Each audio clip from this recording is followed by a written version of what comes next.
Order! Order! You are an incorrigible delinquent at times. Behave yourself, man!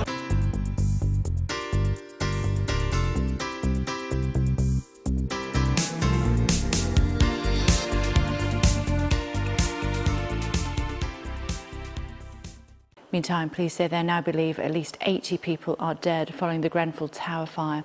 It comes as the Assistant General Secretary of the Fire Brigade Union tells this programme that public sector cuts did have some impact on the fire service's response to the fire. From Scotland Yard, joined by Ashish Joshi. Hello to you, Ashish, and more figures coming in all the time.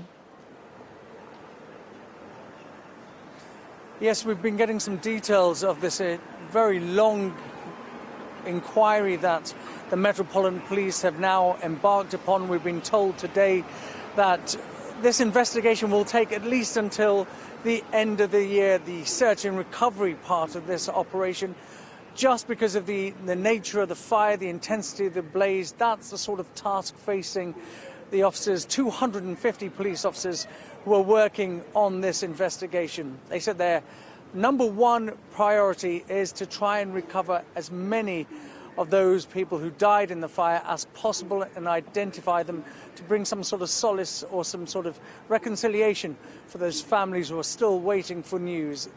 The person leading the investigation, one of the chief police detectives leading this investigation, said she was very aware of the sensitivities involved, but it was impossible for her to give any sort of indication as to exactly what sort of number would be the final total. She said they are working around the clock and they're doing everything they can. The problem seems to be 23 flats in particular. There were 129 flats in Grenfell Tower.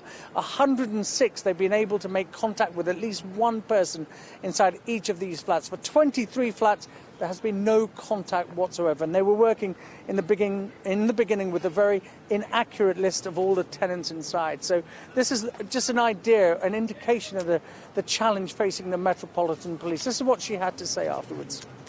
So there's 129 flats within Grenfell Tower.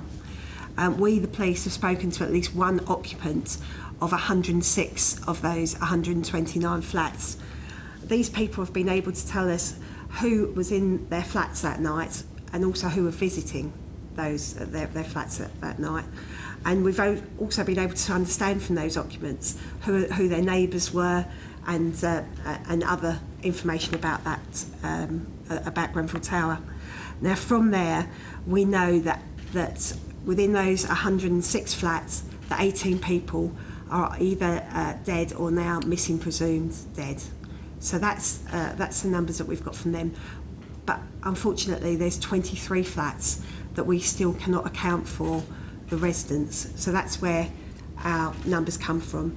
From the intelligence that we've had regarding the occupancy of those 23 flats, coupled with a large number of 999 calls of those flats, have given us that number that we believe to be around 80 people. Many people have been asking about the criminal investigation, and we were told today that 60 firms had supplied documents and files relating to the refurbishment of Grenfell Tower. That number is expected to grow when you take into account subcontractors as well. OK. Ashish Vinay, thank you. All comes as Jeremy Corbyn says the tragedy at Grenfell Tower must be a wake-up call to the government that public sector cuts risk public safety. What the tragedy of Grenfell Tower has exposed is the disastrous effects of austerity.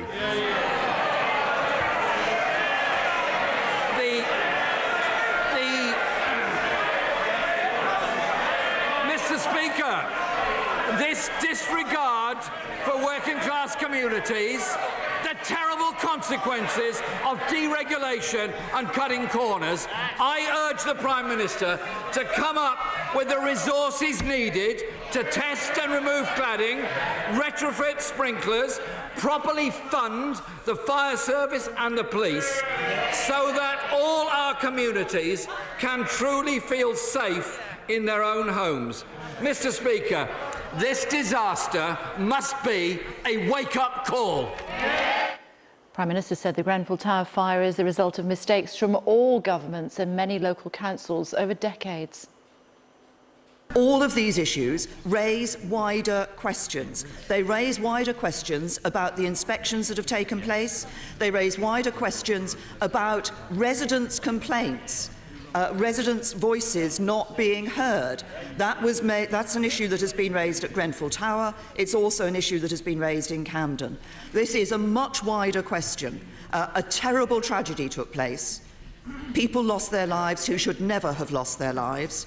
We need to look at what has happened over decades in this country that has led to this position, and that's exactly what we will do.